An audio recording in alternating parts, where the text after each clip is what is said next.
who has died in recent days. Please join us in paying tribute to them through this video. Subscribe to our channel to support our continued video production.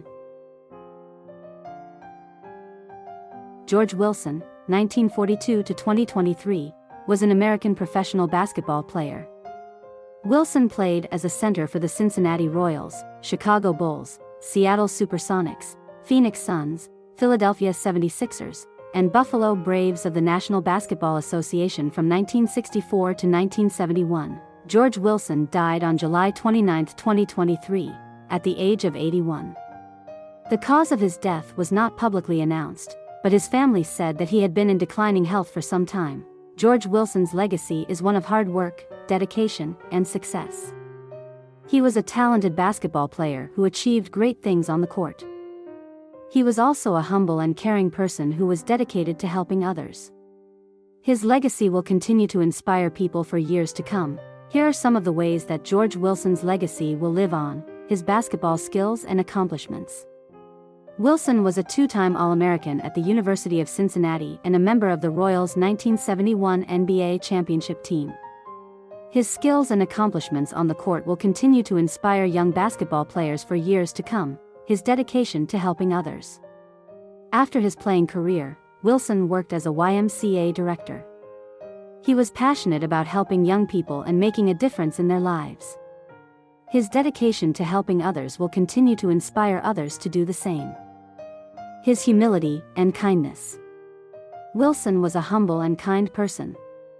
He was always willing to help others and was always there for his friends and family.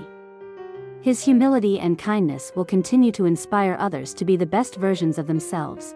George Wilson's legacy is a lasting one. He was a talented basketball player, a dedicated humanitarian, and a kind and humble person. His legacy will continue to inspire others for years to come.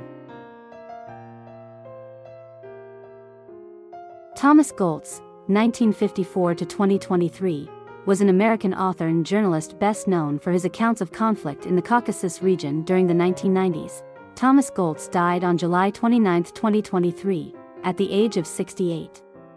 The cause of death was not publicly released, but his family said that he had been battling cancer for several years. Thomas Goltz's legacy is one of a fearless journalist who dedicated his life to reporting on the conflicts in the Caucasus region. He was a tireless advocate for peace and understanding in the region, and his work helped to raise awareness of the challenges facing the people of the Caucasus. Goltz's work was often controversial, but he was widely respected for his knowledge of the region. He was a frequent contributor to major news outlets, such as the New York Times, the Washington Post, and the Los Angeles Times. He also wrote several books on the Caucasus, including Conflict in the Caucasus, 1992, and The Sword and the Shield, The United States, Russia, and the New Geopolitics of Eurasia, 2003. Goltz's legacy is one of a courageous and dedicated journalist who helped to shape the understanding of the Caucasus region. His work will continue to be an important resource for scholars and policymakers for years to come. Here are some of the specific ways in which Thomas Goltz's work has had a lasting impact. He helped to raise awareness of the Nagorno-Karabakh War, which was a major conflict in the Caucasus region in the 1990s. He shed light on the human rights abuses that were committed during the First Chechen War. He helped to promote understanding between the people of the Caucasus and the West. He inspired a new generation of journalists to cover the Caucasus region. Goltz's work has had a lasting impact on the study of the Caucasus region. His books and articles are still widely read and cited by scholars and policymakers. He is also remembered as a courageous and dedicated journalist who helped to shape the understanding of the region.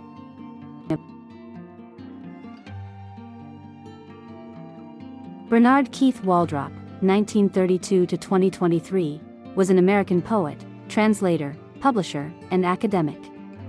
Bernard Keith Waldrop died on July 27, 2023, at the age of 90. The cause of his death has not been publicly released.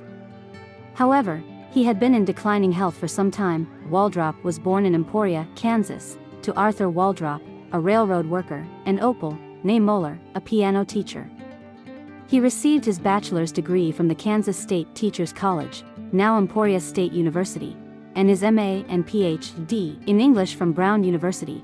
Waldrop taught at Brown University from 1967 to 1993. He was also co-editor of Burning Deck Press, a small press that has published many important works of experimental poetry. Waldrop's poetry is characterized by its intellectual rigor, its playful use of language, and its interest in the intersection of science and art.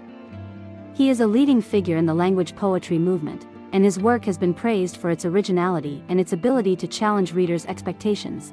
Waldrop's awards and honors include the National Book Award for Poetry, the Guggenheim Fellowship, and the MacArthur Fellowship. He was a member of the American Academy of Arts and Sciences. Waldrop died on July 27, 2023, at the age of 90. He is survived by his wife, Rosemarie Waldrop, and their 2 children. Here are some of his notable works: A Windmill Near Calvary, 1968, The Garden of Effort, 1975. Shipwreck in Haven, 1989, The Opposite of Letting the Mind Wander, 1990, The Locality Principle, 1995, Analogies of Escape, 1997, Transcendental Studies, a Trilogy, 2009. Waldrop's work has been translated into many languages, and he is considered one of the most important poets of his generation. Louis DeLuca, 1933 to 2023, was an American businessman and a Republican Party politician. He served as the state senator for the 32nd District of Connecticut until November 30, 2007. He was an American businessman and a Republican Party politician who served as the state senator for the 32nd District of Connecticut until November 30, 2007. He was born in Everett, Massachusetts, and attended Northeastern University. After graduating, he worked as a businessman in the insurance industry. He was elected to the Connecticut State Senate in 1990, and served as Senate Minority Leader from 2002 to 2007. He was a strong supporter of education and economic development, and was known for his bipartisan approach to politics. He died on July 28, 2023, at the age of 89. Here are some of his accomplishments. He was a strong supporter of education, and helped to secure funding for new schools and programs. He was a champion for economic development, and helped to create jobs and attract businesses to Connecticut. He was a bipartisan leader, and worked with Democrats to pass legislation that benefited all of Connecticut's citizens. Louis DeLuca was a respected and well-liked figure in Connecticut politics. He was a dedicated public servant who worked tirelessly to improve the lives of his constituents. He will be remembered for his commitment to education, economic development, and bipartisanship.